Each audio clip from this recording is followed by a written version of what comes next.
పులి నోట్లో నుంచి దుర్వాసన. ఒక అడవిలో పులిరాజు ఉండేది. తను చాలా కోపం గలది. తను తన భార్య పిల్లలతో పాటు అదే అడవిలో ఉండేది. ఒకసారి తన మంత్రి ఎలుగుబంటిని పిలిచి ఇలా చెబుతుంది. చూడు మంత్రి ఎలుగుబంటి, నువ్వు వెళ్ళి అన్ని జంతువులను నా దగ్గరికి రమ్మని చెప్పు. అప్పుడు ఎలుగుబంటి పులిరాజు మాటలు విని అడవిలోకి వెళ్ళి జంతువులతో ఇలా చెబుతుంది. అరే వినండి వినండి, మిమ్మల్నందర్నీ పులిరాజుగారు పిలుస్తున్నారు. అప్పుడు ఒక ఏనుగు అడుగుతుంది. ఎందుకోసం పిలుస్తున్నారు పులిరాజుగారు? అప్పుడు ఎలుగుబంటి చెబుతుంది. నాకు ఆ విషయం గురించి తెలియదు, అందరూ కలిసి రండి. ఈ విధంగా చెప్పి అక్కడి నుండి వెళ్ళిపోతుంది. ఈ మాటలు విని అన్ని జంతువులు చాలా ఆశ్చర్యపడతాయి మరియు చింతిస్తాయి కూడా. అలా ఏనుగు, మేక, నక్క, కుందేలు మరియు జింక కలిసి మరుసటి రోజు పులి దగ్గరకు వెళ్తాయి. అప్పుడు ఏనుగు చెబుతుంది. పులిరాజుగారు, మీరు మమ్మల్ని పిలిచారట? ఆ అవునవును, పిలిచాను. ఎందుకు పులిరాజుగారు? నా భార్య నాతో చెబుతుంది నా నోట్లో నుంచి చాలా చెడ్డ వాసన వస్తుంది అని. అందుకే ఈ విషయం గురించి నేను మిమ్మల్ని అడిగి తెలుసుకోవాలని అనుకున్నాను. నిజంగానే నా నోట్లో నుంచి దుర్వాసన వస్తుందా లేదా? ఈ మాట విని అన్ని జంతువులు భయపడ్డాయి.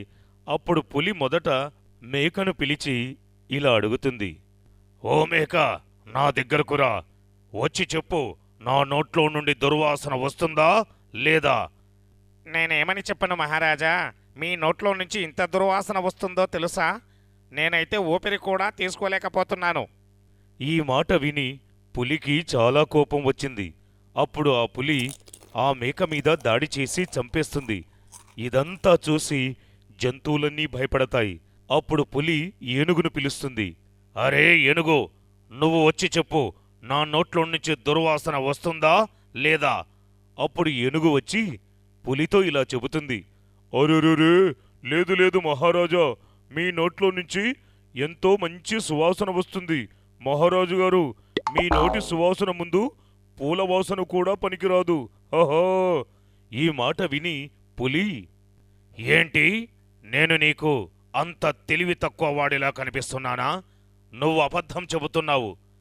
ఈ విధంగా కోపం వచ్చి తనను కూడా చంపేస్తుంది. ఈ విధంగానే కుందేలు మరియు జింకను అడుగుతుంది. అవి కూడా వాళ్ళలాగనే చెబుతాయి. అప్పుడు ఆ పులి వాళ్లను కూడా చంపి తినేస్తుంది. ఇదంతా చూస్తూ నక్క చాలా భయపడుతూ ఎంతగానో చింతిస్తుంది. అప్పుడు అది ఆలోచిస్తుంది. అరెరే, ఈ పులికి ఎలా చెప్పాలో అర్థం కావడం లేదు. ఒకవేళ నిజంగా చెబితే దానికి బలైపోతాను. ఈ విధంగా చాలాసేపు ఆలోచించి పులి దగ్గరకు వెళ్తుంది. అరే ఏంటి నక్క, నువ్వేం చెబుతావు? నా నోట్లో నుంచి దుర్వాసన వస్తుందా లేదా? అరెరే, ఏమని చెప్పాలి పులిరాజు గారు? నా ఆరోగ్యం బాగాలేదు. నిన్నటి నుంచి నాకు జలుబు ఉంది. నాకు ఏ విధమైన వాసనలు తెలియడం లేదు మహారాజు గారు. సరే సరేలే, ఇప్పుడు నువ్వు ఇంటికి వెళ్ళవచ్చు. ఈ విధంగా నక్క తన తెలివి మరియు సమయస్ఫూర్తితో ఆలోచించి తన ప్రాణాన్ని కాపాడుకుంటుంది.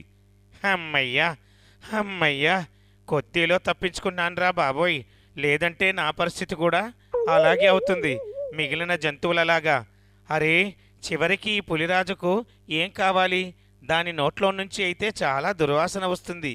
అరే, నేనైతే నా ప్రాణాన్ని కాపాడుకున్నాను నా తెలివితేటలతో.